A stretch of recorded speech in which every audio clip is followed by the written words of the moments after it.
Marquez.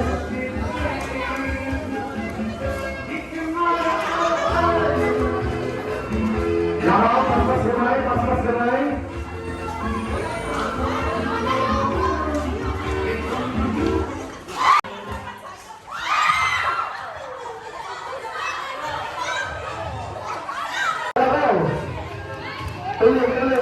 Tulong.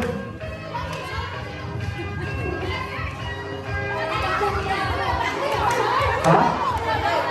Sige, taliya kamay.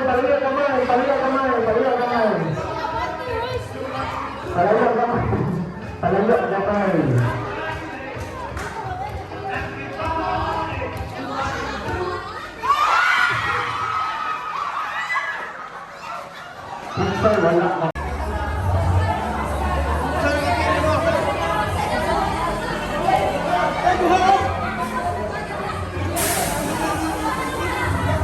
Pero mga tunog, natin mga pag-check diha.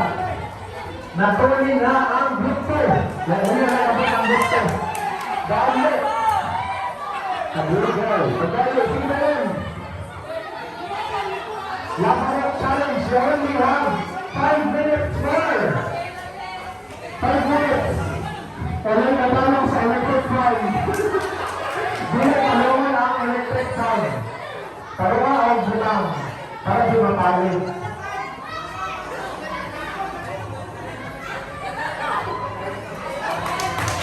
Paspas!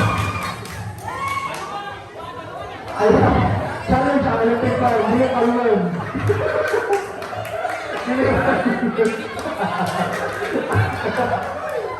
Dili kalungan ang electric fan. Paspas kayo, gusto.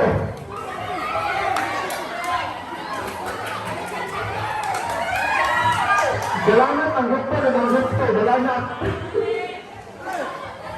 Alam mo lang, kaya yung natin. Ayaw rin magpapatamba, kaya huwag mo matumban.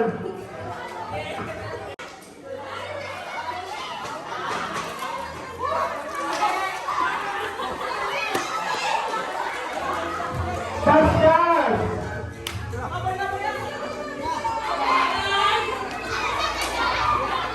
Dapat ang members mga abot dito sa gate or entrance.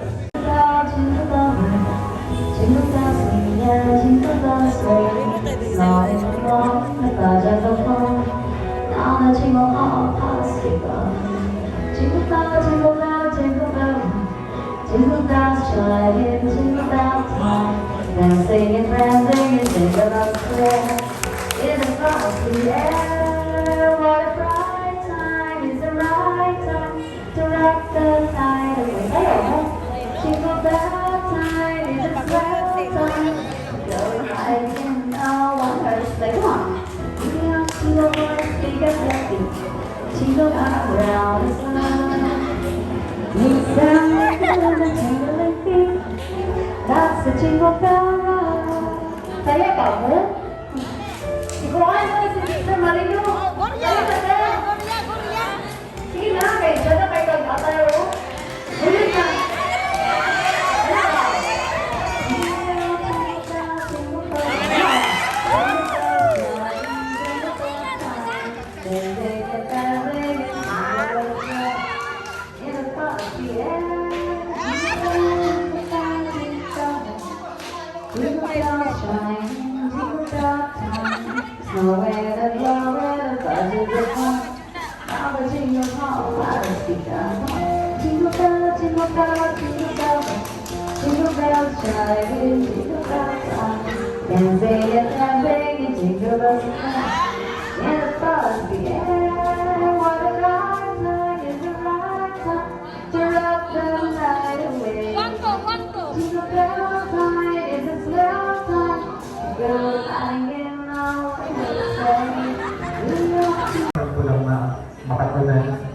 Okay, sige.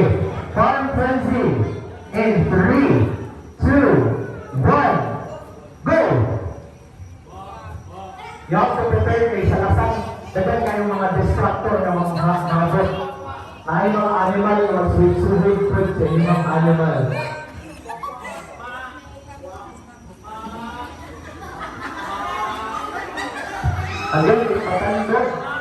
balik sa silver.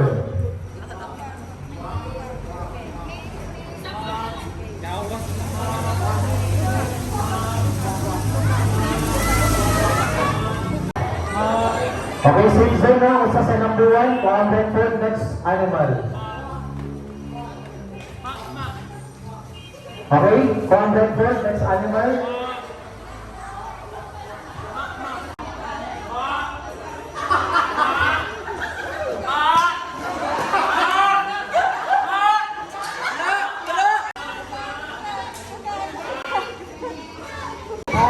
Ayun na din ako sa akin.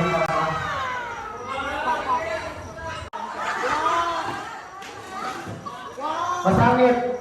Last two na lang. 4, group 2. Di ba mo siya magpandol?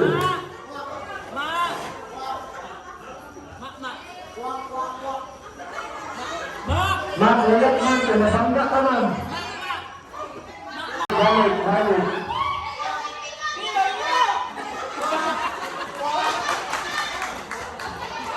Dalagat lang ang group 1 na wala ka na ginok, wala ka ginok. Wala ka ginok, Uli, okay na mag-ginok, okay na ba? Sabihin ko. Subalat siya.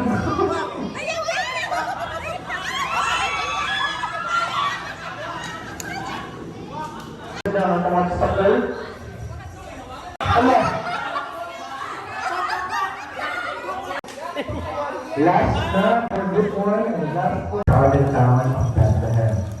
Everywhere they looked, people bustled right past them, heading toward places of rest.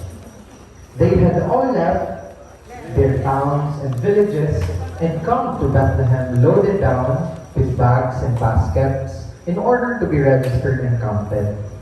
The young woman sighed. She was exhausted right down to her bones. Even though she was due to give birth at any time, she had journeyed right beside her husband to Bethlehem. The trip had been long and tiring, and more than anything, the young woman just wanted to fall right into bed and rest. She waited patiently as her husband went from one inn right to another in search of a place for them to stay. But after a while, it became clear that there were no vacant rooms left in town. The last innkeeper the young couple spoke to had compassion on them when he saw that the young woman was expecting. He offered to let them stay in the stable right beside his inn. It was not what they had expected or wanted, but the two travelers thanked the innkeeper and followed him right out to the small, dark enclosure.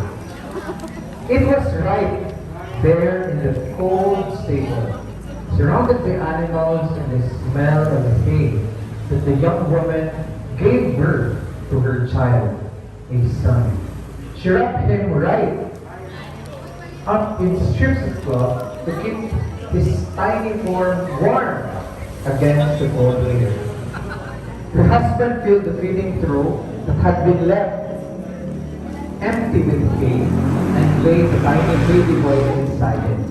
The animals gathered around the manger to see the little squirming infant that had been left in the hay.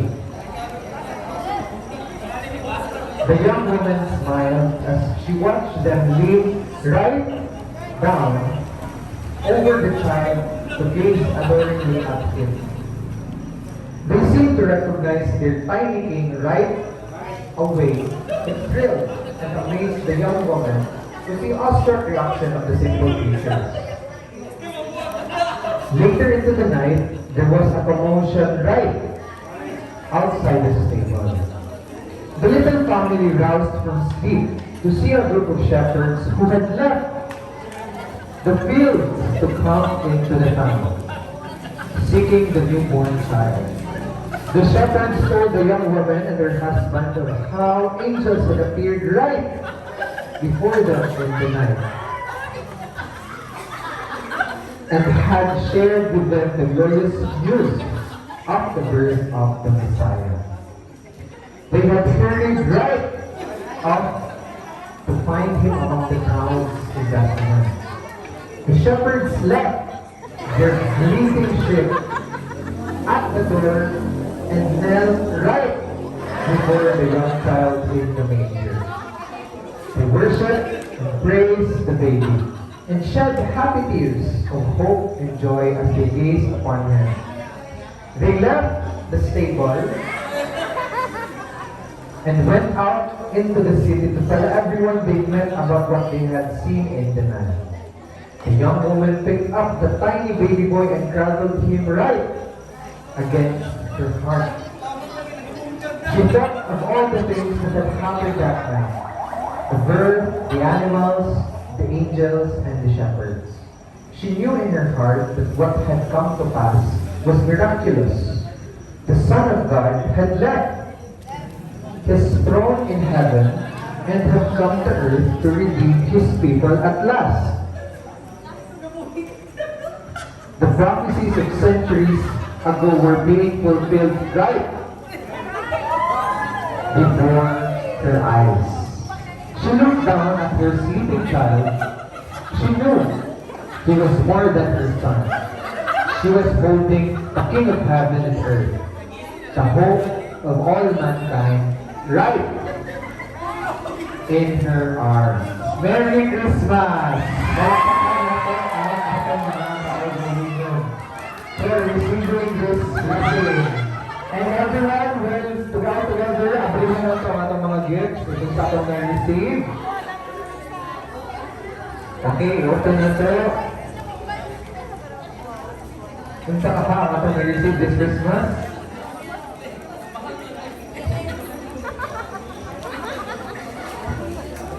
Maayong Pasko, kanatong tanan. Yay!